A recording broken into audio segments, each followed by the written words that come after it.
The day my stepmother told me I had 3 months to move out was also the day I caught her wearing my dead mother's wedding ring. I stood in the doorway of what used to be my bedroom, watching Jasmine admire her reflection in my vanity mirror, twisting that precious gold band around her finger like it was just another piece of costume jewelry. I'm Annika, and at 19, I thought I knew what rock bottom felt like. I was wrong. Your father and I have been talking, Jasmine said, not bothering to turn around. Maeve needs more space now that she's getting older. The attic room isn't suitable for a growing girl. My fingers dug into the doorframe. That's my mother's ring. She finally turned, perfectly manicured eyebrows raised. Oh, this old thing. Tom gave it to me. Said it was gathering dust in that jewelry box. The jewelry box I'd been forbidden to touch since she moved in 2 years ago. The one that contained the last pieces of my mother I had left. Take it off. My voice shook. Excuse me? Jasmine stood, all 5'9" of her towering in designer heels. I don't think you understand how things work here anymore, Annika. This is my house now. These are my things. And you. She gestured to the cramped attic space I'd been relegated to. You're a guest who's overstayed her welcome. Dad would never... Tom? Jasmine's voice carried down the hallway. Could you come here, please? My father appeared moments later, looking tired and grey around the edges. He'd aged 10 years since my mother died, and another 10 since marrying Jasmine. Tell her, Jasmine commanded softly, placing a hand on his arm, about our discussion. Dad couldn't meet my eyes. Princess, you're in college now. Maybe it's time you found your own place. Spread your wings a bit. Spread my wings. I laughed, but it came out more like a sob. I'm working 2 jobs just to pay for books.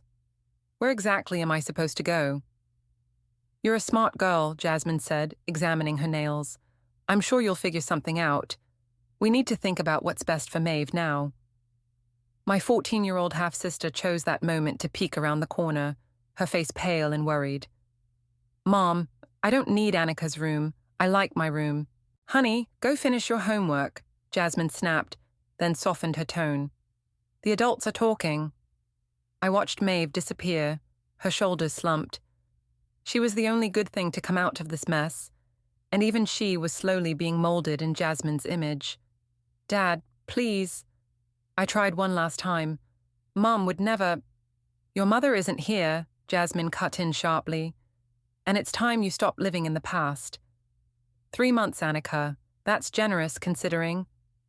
Considering what? Considering you're not even his real daughter. The silence that followed was deafening. I stared at my father, waiting for him to defend me, to say something, anything. But he just stood there, looking at the floor like it held all the answers he couldn't give me. What did you just say? My voice came out barely above a whisper. Jasmine's smile was pure poison. Oh, didn't he tell you? Your precious mother had quite the interesting past before she met Tom. He just took you on as his own. Quite noble, really. I turned to my father, my world tilting on its axis. Dad? He finally looked at me, his eyes wet. I loved you like my own, Princess. Always have, always will. But maybe Jasmine's right. Maybe it's time for a change. I backed away from them both, my chest so tight I could barely breathe. Keep the ring, I managed to say to Jasmine. It looks fake on you anyway. I ran up to my attic room and slammed the door, sliding down against it as my legs gave out. Through the thin walls, I could hear Jasmine's voice drift up. Well, that went better than expected. My phone buzzed with a text from my best friend Atticus. Hey, still coming over to study tonight? I wiped my eyes and typed back. Can I crash on your couch for a while? I'll explain later. His response was immediate. Doors always open for you. What happened? Looking around at the cramped attic space that had been my prison for the past 2 years, I made a decision. They wanted me gone? Fine. But this wouldn't be the last they'd see of me. I'll tell you everything, I replied to Atticus. But first, I need to figure out how to pack up 19 years of my life in 3 months. And somehow, between the tears and the rage, a small voice in my head whispered, This isn't the end, Jasmine. This is just the beginning. You can't keep living on ramen and spite, Atticus said, watching me count quarters for laundry money. Let me help with the rent this month. No. I dropped another quarter into the pile. I'm not taking handouts.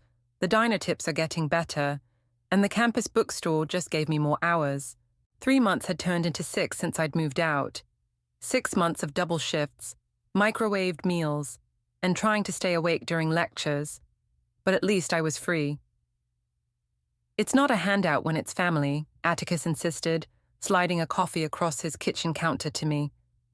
And like it or not, you're family now. I wrapped my hands around the warm mug, fighting back tears. You're already doing too much. This couch, this coffee. I'll figure it out. My phone buzzed. Dad's face lit up the screen. His weekly attempt at contact. I declined the call. He's tried every Sunday for a month, I said, more to my coffee than to Atticus. Probably Jasmine's idea, keeping up appearances. Or maybe he misses you. Yeah? Then why did he let her kick me out? Why did he never mention I wasn't really his? The words still tasted bitter.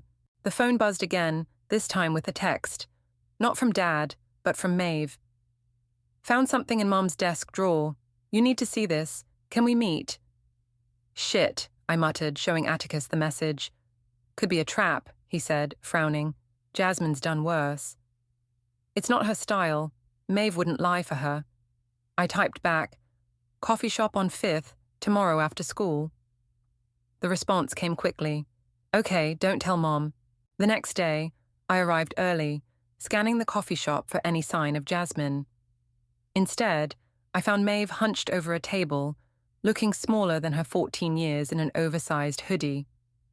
Hey, kiddo, I said, sliding into the seat across from her. How's... I'm sorry, she blurted out, pushing a folded paper across the table. I found this when I was looking for stamps. Mum doesn't know I took it. I unfolded what appeared to be a bank statement. My hand started shaking as I read the numbers. This is Dad's account. Maeve nodded. Mum's been... She keeps buying stuff. Designer everything. She said Dad got a bonus, but... She twisted her hands in her lap. He's been skipping meals. Says he's not hungry, but I hear his stomach growling. Jesus. I stared at the negative balance, the multiple overdraft fees. Does he know how bad it is? He knows some, but Mom keeps opening new credit cards. She says she deserves nice things, that she gave up her modeling career to be with us. Maeve's voice cracked. I miss you. The house feels wrong without you. I reached across the table and squeezed her hand. I miss you too. Mom's planning this huge sweet 16 for me. 2 years early. I told her I don't want it, but she already put deposits down everywhere. Maeve pulled her hand back, wrapping her arms around herself. She's using you leaving as an excuse to spend more. Says we need to show everyone we're doing fine without you. The bell above the door chimed. We both jumped as Damien, Jasmine's brother, walked in. His eyes locked on our table. Maeve, he called out, striding over. Your mother's been trying to reach you. Phone's off. Maeve started, but I cut in. She's with me. Family's allowed to have coffee together, right? Damien's jaw tightened. Not according to the texts Jasmine showed me. Something about keeping Maeve away from bad influences. Bad influences, I laughed. That's rich, coming from someone who helped his sister forge insurance documents last year. His face paled. How did you... I lived in that house, remember? Thin walls. I stood up, gathering my things. Tell Jasmine if she has a problem with me seeing my sister, she can talk to me herself, instead of sending her errand boy. Annika, Maeve whispered, don't make it worse. It's okay, I said softer. Keep the statement. I've seen enough. I pressed a piece of paper into her hand. My new number. If you need anything at all, call me. As I walked out, my phone buzzed with a notification. A social media post from Jasmine. Shopping for my baby girl's sweet 16. Only the best for my princess. Ours blessed Battle family first. The attached photo showed her holding up a designer dress that probably cost more than my semester's tuition. I saved the post, Something told me I'd need it later, along with what Maeve had shown me, because this wasn't just about me anymore. This was about protecting what was left of my family from the hurricane that was Jasmine. First, though, I needed to find a better job, one that paid enough to do more than just survive, because if I was going to fight back, I needed resources, and I knew exactly where to start. "You're late," Vanessa said, not looking up from her laptop as I rushed into her office. "That's not how you keep an internship." The bus broke down, and I stopped myself. Excuses wouldn't help. "It won't happen again." "No," she agreed, finally meeting my eyes. "It won't. Sit." I sank into the chair across from her desk, clutching my portfolio. The interview with Vanessa's marketing firm had been a shot in the dark, a desperate attempt to escape the diner and bookstore. I hadn't expected to get the internship. "Show me what you've done with the social media analysis I asked for." I pulled out my work, spreading it across her desk. I noticed something interesting in the engagement patterns. "Save it," she held up a hand. "Tell me why you're really here." What? "You're overqualified for an internship. Your application showed experience in business management, even if it was just running a coffee shop's social media. Yet here you are, willing to work for barely above minimum wage." She leaned forward. "Why?" I thought about lying. Instead, I said, "Because I need to learn from the best, and everyone says you're the best at turning nothing into something." "Flattery," she smirked. "But there's more." My phone buzzed. Another Instagram post from Jasmine. Another day, another shopping spree. Living my best life. We're blessed. The timestamp showed she was at the same luxury mall where I'd once seen my father arguing with a credit card company over declined charges. I turned my phone around, showing Vanessa. Because people like this exist, they build their lives on destroying others, and they get away with it because they know how to maintain the right image, and you want to learn how to beat them at their own game. It wasn't a question. I want to learn how to win. Vanessa studied me for a long moment, then stood. "Follow me." She led me to a conference room where a client meeting was about to start. "Sit, watch, learn." For the next hour, I watched Vanessa dismantle a competitor's entire marketing strategy, pointing out weaknesses they hadn't even noticed. She was brutal, brilliant, and absolutely effective. After the clients left, she turned to me. "Your analysis was good, but good doesn't cut it in this world. You want to win? Show me great." "How?" "Start by handling the Thompson account. They're small but demanding. Show me you can turn their social media presence around in 2 weeks, and we'll talk about a real position. Fail, and you can go back to serving coffee." I worked through lunch breaks and stayed late every night for those 2 weeks. When I finally presented the results, Vanessa's face gave nothing away. "Interesting approach," she said, scrolling through the analytics. "You didn't just increase their engagement, you completely rebranded their image. They needed to be more authentic. People can spot fake." The door burst open. I turned to see Jasmine sauntering in, designer handbag swinging. "Vanessa, darling, I was in the neighborhood and thought, oh." Her smile faltered when she saw me. "What are you doing here?" "She works for me," Vanessa said coolly. "And you are?" "Jasmine Norris Williams. Surely you remember. We met at the charity gala last month." "Did we?" Vanessa's tone could have frozen hell. I meet so many people who think shopping and posting about it constitutes a personality. Jasmine's face reddened. I actually came to discuss a potential collaboration.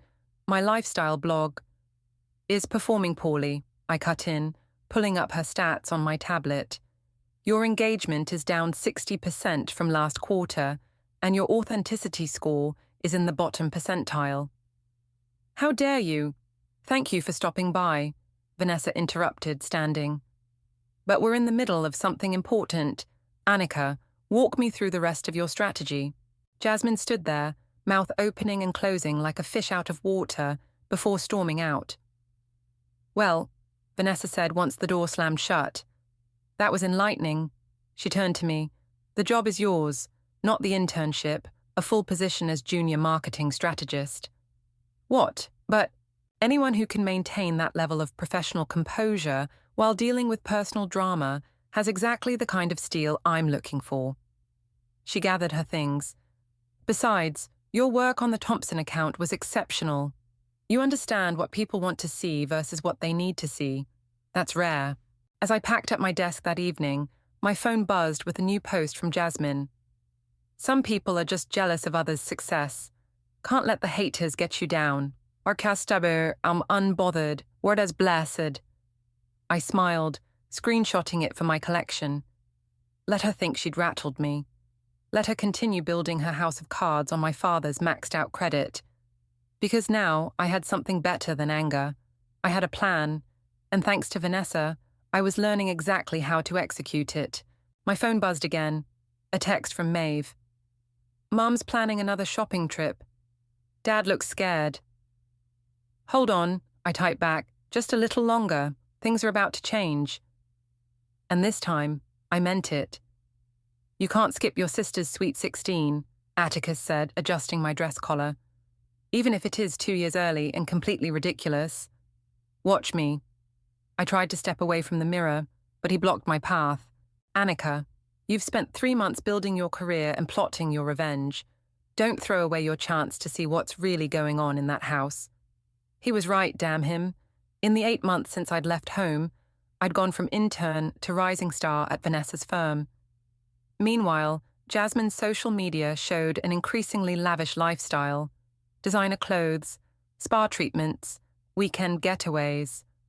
All while Maeve's texts grew more worried about our father's health. Fine, I said, but I'm not bringing a gift. The party venue was exactly what you'd expect from Jasmine. Crystal chandeliers, champagne fountains, and enough flowers to fill a greenhouse.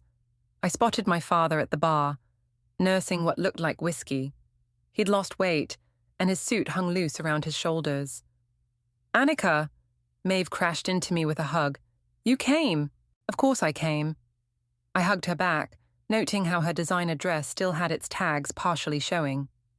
Happy fake birthday. Mum's going to flip when she sees you. Good thing I brought backup. I nodded toward Atticus, who was already charming a group of Jasmine's friends. Smart. Maeve lowered her voice. Dad's been drinking more. The credit card company called again yesterday. Before I could respond, Jasmine's voice cut through the crowd. Well, look who decided to grace us with her presence. She sashayed over, glass of champagne in hand, wearing a dress that probably cost more than my monthly salary. I don't recall sending you an invitation. I'm here for Maeve, I said, keeping my voice level. Nice party. How many credit cards did this one max out? Her smile tightened. I wouldn't expect someone of your status to understand how successful people live. Oh, I understand perfectly. I pulled out my phone, showing her the analytics I'd been tracking. Your last 3 credit card decline transactions were very public. Might want to be more careful about where you shop. You've been stalking me? No, just following your very public social media meltdowns. Speaking of which, how's that lifestyle blog going? Still losing followers? Jasmine grabbed my arm, nails digging in. Listen here, you little... Everything okay here? Atticus appeared beside me, smooth as silk. Fine. Jasmine spat, releasing me. Just catching up with my stepdaughter. Excuse me, I need to check on the caterers. As she stormed off, I noticed my father watching from the bar. He started to stand, then sat back down as Jasmine shot him a warning look. Dad looks awful, I muttered to Maeve. It's worse at home, she whispered. He's been getting calls from the bank, and last week Mum's card got declined at her favourite salon. She threw such a fit they almost called the police. The party continued around us, a facade of luxury and happiness. I watched Jasmine work the room, laughing too loudly, drinking too much, showing off her latest purchases to anyone who would listen. Then I saw it, the moment that changed everything. Jasmine, gesturing wildly with her champagne, knocked into a waiter. As she stumbled, her purse fell, spilling its contents. Among the scattered items were credit cards, dozens of them, some in my father's name. others in names I didn't recognize. I moved quickly, helping her gather them while snapping photos with my phone. She was too drunk to notice. "Careful with those," she slurred. "They're my backup plan." "Backup plan?" She giggled, leaning in close. "Your father's useless now. But these—" She patted her purse. "These keep me comfortable. And if he ever tries to leave—" She made a slashing motion across her throat. I helped her to a chair, my mind racing. "How many cards are there, Jasmine?" "Lost count," she sang, then hiccuped. "But who cares? It's all just numbers on a screen." Later that night, as I showed the photos to Atticus in my apartment, my phone buzzed with a text from an unknown number. It was my father. "I need your help, please. Can we meet tomorrow? Don't tell Jasmine." I stared at the message, remembering how he'd looked at the party, defeated, broken, afraid. The father who'd raised me, biological or not, was disappearing into Jasmine's black hole of debt and manipulation. "What are you going to do?" Atticus asked. I thought about the credit cards in Jasmine's purse, the fear in my father's eyes, and Maeve caught in the middle of it all. "I'm going to meet him," I said, typing my response. "And then I'm going to destroy Jasmine's entire world." Because sometimes the best revenge isn't about getting even. It's about setting things right. My father looked small, sitting in the corner booth of the diner, hunched over a coffee cup like it might shield him from the world. When he saw me, he started to stand, then seemed to think better of it. "Princess," he said as I slid into the seat across from him, "you look successful." "Amazing what happens when you're not living in an attic." I signaled the waitress for coffee. "Why am I here, Dad?" He pulled out a stack of papers with trembling hands. Bank statements, credit card bills, loan documents. I didn't know who else to turn to. Funny how I went from unwanted to needed. The coffee arrived and I took a slow sip. "How bad is it?" "Bad." He spread the papers out. There are cards I never knew about. Loans in my name. The house is mortgaged to the limit. And you're just now noticing. She said she was handling the finances, that her blog was bringing in money. He rubbed his face. I was stupid, so stupid. "Yes, you were." I picked up one of the statements. $500,000 in credit card debt. Jesus, Dad. "The cards in my name are maxed out. Now she's—" He lowered his voice. "I think she's using fake identities for new ones. I found documents in her desk." I pulled out my phone, showing him the photos from the party. "You mean like these?" His face went ash grey. "Where did you—" "She got drunk and dropped her purse. Sloppy." I zoomed in on one card. "This isn't even a good forgery." "I can't go to the police," he whispered. "She'll take Maeve." "No, she won't." I laid my phone on the table. "Because I have proof of everything. The fraud, the identity theft, even the insurance scam she ran with Damien last year. You knew about that. I knew about everything. I was just waiting for you to figure it out yourself." I leaned forward. "The question is, what are you willing to do about it?" He stared into his coffee. "I still love her." "No, you don't. You're afraid of her." "There's a difference." The waitress refilled our cups. When she left, my father pulled out one more document. "She wants me to take out another mortgage. Says it's for Maeve's college fund." "It's not." "I know." He pushed the paper toward me. "I'm supposed to sign it tomorrow." "Don't. She'll—" "Let her throw a fit." I gathered all the documents, including the mortgage papers. In fact, I'm counting on it. "What are you going to do?" I thought about Vanessa's lessons in strategy, about playing the long game. "First, you're going to text Jasmine and tell her you're working late tomorrow. Then you're going to come to my office with these documents, and we're going to have a meeting with some people who handle financial fraud." "Annika, I can't—" "You can, and you will." I stood up, collecting everything into my briefcase. "Because if you don't, I'll go to the authorities myself. And then you'll both go down for fraud. You wouldn't?" "Try me." I softened my tone. "Dad, this isn't just about money anymore. Maeve deserves better than watching her mother destroy our family while her father drinks himself numb. He flinched. When did you get so hard? When I had to pack 19 years of my life into garbage bags because my stepmother decided I wasn't worth keeping around. I pulled out my business card. Tomorrow, 2 p.m. Don't be late.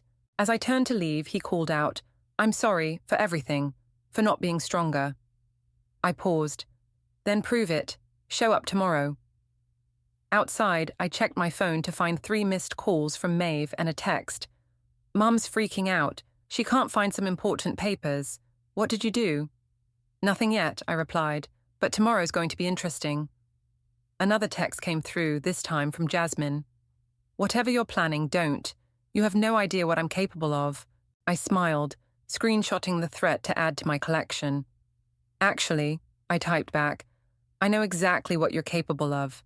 The question is, do you know what I'm capable of? Then I called Vanessa. Remember when you said I needed to learn to play hardball? Of course. I need a favor, and it might get messy. She laughed. Finally, I was wondering when you'd stop playing defense. What do you need? I looked at the stack of evidence in my briefcase. How do you feel about helping me take down a fraudster? Darling, she purred, that's my favorite hobby. Come by my office in an hour and bring everything you have. Game on, Jasmine. Game on. Your father's not coming, Vanessa said, checking her watch for the 3rd time. It's been 45 minutes. I stared at my phone, willing it to buzz. The conference room felt too big, too empty, with just me, Vanessa, and the financial fraud investigator she'd brought in. He'll be here. My phone lit up, Maeve calling. I answered on speaker. Mom found out, she blurted before I could speak. She saw the meeting on Dad's calendar. She's destroying everything. Papers, cards, his laptop. She's crying and screaming and... A crash in the background. Maeve's voice dropped to a whisper. Dad's locked himself in his study. She's trying to break down the door. Get out of the house, I said, already grabbing my coat. Go to the neighbors. Call the police. But... Now, Maeve. Vanessa was already calling security. The fraud investigator was on his phone, presumably with law enforcement. I'm going over there, I said, heading for the door. Not alone, you're not. Atticus appeared in the doorway, car keys in hand. I've been waiting downstairs since this started. Let's go. We could hear the screaming from the driveway. Neighbors stood on their porches, phones out, recording everything. Maeve ran to us as we got out of the car. She's lost it, she sobbed into my shoulder, completely lost it. The sound of breaking glass came from inside the house. Then my father's voice. Jasmine, stop. Think about what you're doing. Think. Think. Something else shattered. I gave up everything for this family. My career, my dreams, my...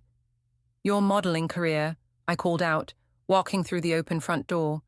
The one that never existed. Because I checked, no agency's ever heard of you. Jasmine whirled around, mascara streaking her face, a vase raised above her head. My father stood in his study doorway, bleeding from a small cut on his forehead. You, she snarled, you did this. You turned him against me. No, your credit card fraud did that. I held up my phone. Want to see the evidence? Or should we wait for the police to show it to you?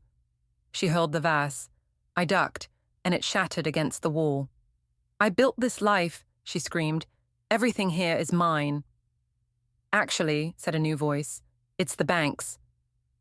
The fraud investigator stepped in, flanked by 2 police officers. Mrs. Williams, I'm going to need you to step away from your husband. You can't prove anything, she said, but her voice shook. I destroyed it all. You mean these? I pulled out copies of every document I'd collected, plus the photos of the forged credit cards, the recorded conversations about the insurance scam, the Instagram posts showing purchases made with stolen identities. You've been investigating me. No, I've been learning from you. I stepped closer. You taught me how to play the long game, remember? How to wait for the perfect moment. Well, this is it. Tom, she turned to my father, voice suddenly sweet. Baby, tell them this is a misunderstanding. Tell them, it's over, Jasmine. He straightened up, looking stronger than I'd seen him in years. I signed a statement this morning. About everything. Her face contorted. You wouldn't dare. I'll tell them about your daughter, how she's not even yours. Go ahead, I said, because I already know. And guess what? He might not be my biological father, but he's still more of a parent than you'll ever be. The officers moved forward. Mrs. Williams, please put your hands behind your back. What followed was a blur of Miranda rights, handcuffs, and Jasmine's mascara-streaked threats. As they led her out, she locked eyes with me. I'll destroy you for this, she hissed. No, I replied calmly. You've already destroyed yourself. I just helped you finish the job. After the police left, I found my father sitting in his study, holding an old photo of him and my mother. I should have protected you, he said without looking up. Both of you. You can protect Maeve now. I sat across from him. But first, we need to deal with this mess. All of it. He nodded. Where do we start? By calling the credit card companies, then the mortgage lender, then we get you into therapy. And Maeve stays with me until things settle down. I stood up. You focus on fixing yourself. I'll take care of her. When did you become so strong? I thought about the attic room, the nights crying on Atticus's couch, the lessons learned at Vanessa's firm. When I had to, I said simply. Now come on, we have calls to make. As we walked out, I checked my phone one last time. Jasmine's last social media post still sat at the top of her feed. Living my best life. Once blessed. I screenshot it, then blocked her account. Some things weren't worth keeping track of anymore. The courthouse corridor felt colder than it should have in September. Maeve sat beside me, picking at her nail polish, while we waited for Jasmine's bail hearing to begin. She's going to hate me forever, Maeve whispered. No, she's going to hate me forever. You're just collateral damage in her mind. I took her hand, stopping her from destroying her manicure completely. You did the right thing, testifying about the documents. Tell that to Uncle Damien. He won't even look at me. Across the hall, Damien paced like a caged animal, occasionally shooting us venomous looks. He'd been implicated in several of Jasmine's schemes, and his own court date was coming up. The doors opened, and my father emerged with his lawyer. He looked 10 years younger after a month of therapy and financial counseling. They're ready, he said. Maeve, you don't have to. I'm staying, she interrupted. I need to see this. Inside, Jasmine sat at the defendant's table, wearing prison orange instead of designer labels. She'd lost weight, and her roots were showing, a detail that would have mortified her a month ago. The judge shuffled some papers. Bail is set at $500,000. Jasmine's lawyer stood. Your Honor, my client has strong ties to the community. Your client, the prosecutor cut in, has multiple fake identities and offshore accounts we're still uncovering. She's a flight risk. I have rights, Jasmine suddenly shouted, jumping up. This is all a setup. Ask her. She pointed at me. She planned this. Mrs. Williams, the judge warned, control yourself or you'll be removed. You ungrateful little bitch, she snarled in my direction. I gave you a home. No, I said clearly, standing up. You took my home. You took my father's savings. You took Maeve's security, and now you're facing the consequences. Order! The judge banged his gavel. Bailiff, remove the defendant. As they led her out, she started laughing. A high, brittle sound. You think this is over? You think you've won? Just wait. You wait. The threat hung in the air even after she was gone. Outside the courthouse, reporters swarmed us. My father stepped in front of Maeve, shielding her from cameras. Miss Williams, how does it feel to expose your stepmother's fraud? Mr. Williams, did you know about the fake identities? Maeve, are you going to visit your mother in prison? No comment, I said firmly, guiding them through the crowd. Atticus? He appeared with his car, and we piled in quickly. As we pulled away, I saw Damien talking to a reporter, gesturing angrily in our direction. He's going to be a problem, Atticus said. watching in the rearview mirror. Let him try. I turned to Maeve. You okay? She nodded, then shook her head, then burst into tears. I hate her. I hate that I hate her. She's my mum. I'm supposed to love her, but... Hey. I pulled her close. You can love someone and still know they're wrong. You can miss who you wanted them to be while accepting who they really are. My father reached back from the front seat, squeezing her knee. We're going to get through this, all of us. Back at my apartment, where Maeve had been staying, we found the door slightly ajar. Inside, everything had been ransacked. Drawers emptied, furniture overturned, walls scratched. Stay here, Atticus said, moving in first. I'm calling the police. On my bedroom wall, written in what looked like lipstick, you'll regret this. Damien, my father growled. Had to be. He left the courthouse before us. Maeve picked up a broken photo frame, one of her and me at her fake Sweet 16. I'm scared. Don't be. I pulled out my phone, dialing Vanessa. Hey, remember when you said I should always have a backup plan for my backup plan? Of course. Need to activate Protocol B? Yes. And thanks for everything. Don't thank me yet. I could hear her smiling. The fun's just beginning. I hung up and addressed my family. Pack what you need. We're moving. Moving? My father looked confused. Where? Somewhere safe. Somewhere Jasmine and Damien can't find us until this is over. I started gathering the scattered documents. Vanessa has a secure apartment building where her clients stay during sensitive cases. We'll be there until after the trial. All of us? Maeve asked. All of us. I hugged her. We're not letting them win. Not anymore. As we packed, my phone buzzed with a text from an unknown number. You think you're so clever, but I made you, and I can break you. I showed it to Atticus, who immediately started tracing the number. She doesn't get it, does she? He said, typing. You're not the same scared girl from the attic. No, I agreed, watching my father and sister work together to salvage what they could. I'm not, and she's about to find out exactly who I've become. Because sometimes the best revenge isn't just exposing the truth, it's surviving everything they throw at you afterward. Guilty on all counts. The words echoed through the courtroom like thunder. Jasmine's shoulders slumped as the judge continued reading the verdict, each charge another nail in the coffin she'd built herself. Identity theft, fraud, money laundering, insurance scams. I watched her face as the full weight of her actions finally crashed down. Gone was the designer makeup, the perfectly styled hair, the confident smirk. In their place sat a woman who'd destroyed everything she'd tried to possess. Before sentencing, the judge said, would the defendant like to make a statement?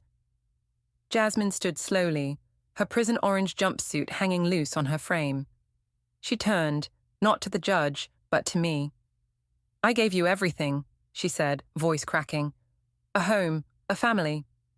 No, I interrupted, standing. You took everything, and then you tried to take more. Order, the judge warned, but I continued.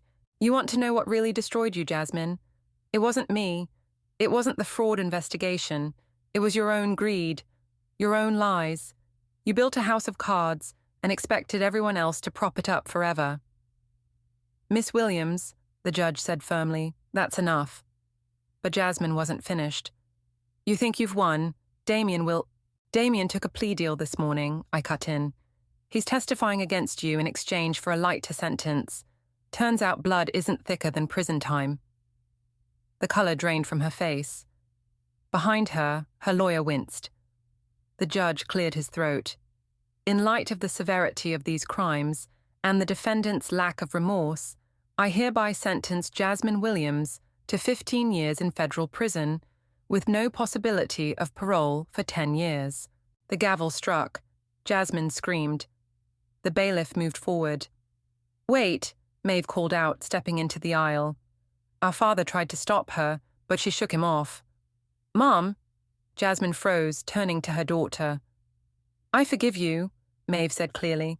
Not for you, but for me. Because I won't let hating you destroy my life like greed destroyed yours. They led Jasmine away as she broke down sobbing. Not the calculated tears she'd used to manipulate my father, but real, ugly sobs of someone finally facing reality. Outside the courthouse, reporters again swarmed us. This time, I stepped forward. "My sister said it perfectly," I announced. "This isn't about revenge anymore. It's about healing, about building something real from the ashes of fake perfection." Back at Vanessa's secure building, where we'd been staying, my father was packing up his apartment. "The house sold," he said, taping up a box. "After paying off the debts, there's enough left to start over. Small, but honest." "You could stay here," I offered. "The company's doing well. I can help." "No." He smiled, looking more like his old self. "I need to do this right. Build something real, like you said." "Dad?" Maeve appeared in the doorway. "Can we get a dog in the new place?" He laughed, a sound I hadn't heard in years. "We'll see." My phone buzzed, a message from an unknown number. "You destroyed my sister's life. Watch your back." I showed it to Atticus, who'd become our unofficial security expert. He grinned. Damien should know better than to send threats from prison. He typed something on his laptop.